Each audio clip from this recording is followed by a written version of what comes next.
Hello મિત્રો, નમસ્કાર, જય Hind, Vande Mataram. Job government information ચેનલમાં તમામ મિત્રોનું સ્વાગત છે.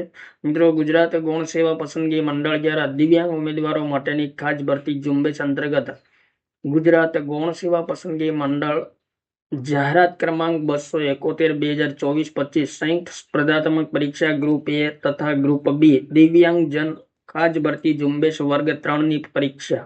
મુખ્ય પરીક્ષાના અંતે ગ્રુપ એમાં લાયક ઠરેલ ઉમેદવારોના પ્રમાણપત્રોની ચકાસણી અને ખાતા પસંદગી કાર્યક્રમ બાબતે અગત્યની સૂચના પ્રસિદ્ધ કરવામાં આવેલી છે. તો જે દિવ્યાંગ ઉમેદવારો સફળ થયા છે તેમણે મિત્રો ખાસ ધ્યાનમાં લેવું. વિગતો જોઈએ મિત્રો.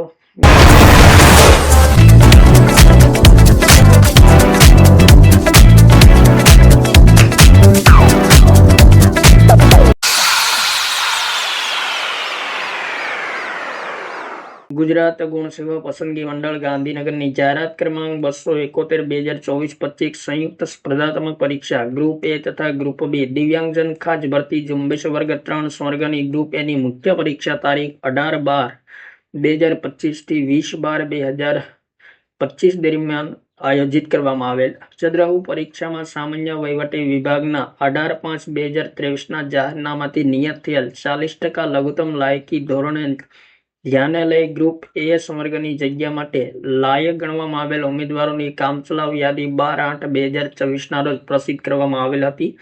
તેમાંથી એપેન્ડિક્સ 1ની યાદી મુજબ ઉમેદવારોના અસલ પ્રમાણપત્રોની ચકાસણી તથા ખાતા જગ્યા પસંદગીનો કાર્યક્રમ નીચે મુજબ નિર્ધારિત કરવામાં આવેલ છે.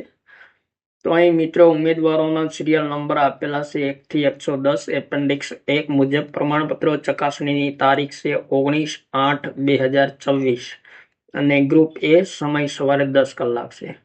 ઉમેદવારોએ એપેન્ડિક્સ 1 મુજબ તેમના સિરિયલ નંબર પ્રમાણે ઉપરના કોષ્ટકમાં દર્શાવેલ તારીખ અને સમય તેમના અસલ પ્રમાણપત્રોની ચકાસણી માટે આ સાથે પોતાના જરૂરી પ્રમાણપત્રો તેની પ્રમાણિત નકલ સાથે સૌ ખર્ચે ઉપસ્થિત રહેવા જણાવવામાં આવેલ છે.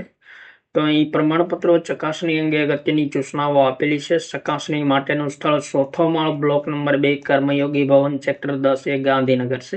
જે ઉમેદવારો તેમના માટે ફાળવેલ નિયત તારીખ અને સમય પ્રમાણે ચકાસણી માટે હાજર નહીં રહે તેવા ઉમેદવારોને તેમને ઓનલાઈન અરજીપત્રકમાં દર્શાવેલ નિયત પ્રમાણપત્ર ધરાવતા નથી અને ચદ્રહુ ભરતી પ્રક્રિયામાં નિમણૂક મેળવવા ઈચ્છતા નથી તેમ માની આગળની નિયમાનુસારની કાર્યવાહી હાથ ધરવામાં આવશે. અહીં મિત્રો ખાસ આકસ્મિક સંજોગો વસાત કોઈ ઉમેદવાર અસલ પ્રમાણપત્રો ચકાસણી કાર્યક્રમમાં હાજર રહી શકે તેમ ન હોય તેવા ઉમેદવારો પોતાના વતી તેમના નજીકના સગા સંબંધીને હાજર રાખી શકશે. તો ખાસ ધ્યાનમાં લેવાનું રહેશે. અને ઉમેદવારોએ તેમના અસલ પ્રમાણપત્રોની ચકાસણી માટે તેમને અરજી કરતી વખતે રજૂ કરેલ તમામ અસલ પ્રમાણપત્રો તથા અરજીમાં દર્શાવેલ નંબર અને તારીખવાળા પ્રમાણપત્ર ઇસ્યુ કરનાર કચેરીના સક્ષમ અધિકારીને સહી સિક્કા તથા ઇસ્યુ તારીખ દર્શાવેલ હોય તેવા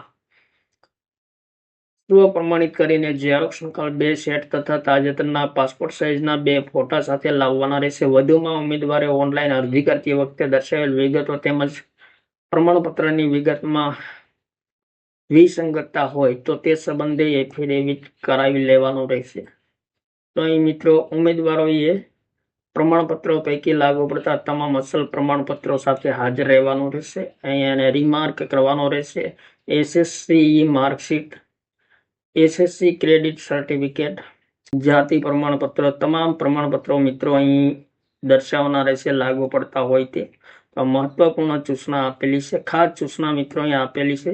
દરેક ઉમેદવારે પ્રમાણપત્ર ચકાસણીમાં આવતા પહેલા ફરજિયાત અરજી ફોર્મ સાથે લાવવાનું રહેશે. અહીંયા તમામ પ્રમાણપત્રોની નકલો ફરજિયાત લાવવાની રહેશે. જે ઉમેદવાર પ્રમાણપત્ર ચકાસણી તથા ખાતાની ફાળવણી ચાલુ પ્રક્રિયા દરમિયાન કોઈ કારણસર સ્થળ છોડીને જશે તો તેમની ઉમેદવારી જે તે તબક્કે રદ કરવામાં આવશે. જે બાબતની સંપૂર્ણ જવાબદારી ઉમેદવારની પોતાની રહેશે. ખાતા તથા જગ્યા પસંદગી અંગે સૂચનાઓ મિત્રો. ખાતા જગ્યા પસંદગી સ્થળ 4થો માળ, બ્લોક નંબર 2, કર્મયોગી ભવન, સેક્ટર 10A, ગાંધીનગર ખાતે છે. તો ત્યારબાદ મિત્રો અગત્યની સૂચનાઓ આપેલી છે. તમામ સૂચનાઓ એક વખત વાંચી લેવાની રહેશે. પ્રમાણપત્રો ચકાસણી અને ફાળવણી કાર્યક્રમ માટેનું અહીં ફોર્મ આપેલું છે. તો ફોર્મ મિત્રો ફિલઅપ કરવાનું રહેશે. તમામ વિગતો ભરવાની રહેશે. અને ગૌણ સેવા પસંદગી મંડળ રૂબરૂમાં ઉપસ્થિત ન રહેનાર ઉમેદવારોનું સંમતિ પત્રક અહીંયા આપેલું છે, તો તે સંમતિ પત્રક પણ અવશ્ય ભરવાનું રહેશે. હાજર ન રહી શકે ઉમેદવારી રદ કરવા માટેનું બાંહેધરી પત્રક પણ આપેલું છે. તો તમામ વિગતો આપેલી છે અને અહીં લિસ્ટ પણ આપેલું છે ગ્રુપ બી માટેનું. તો જે ઉમેદવારો સફળ થયા છે, ગ્રુપ એમાં જે ઉમેદવારો મિત્રો સફળ થયા છે તેમનું લિસ્ટ પણ આપેલું છે, તો લિસ્ટ જોઈ લેવું જરૂરી છે. થેન્ક યુ મિત્રો. જય હિન્દ. વંદે માતરમ.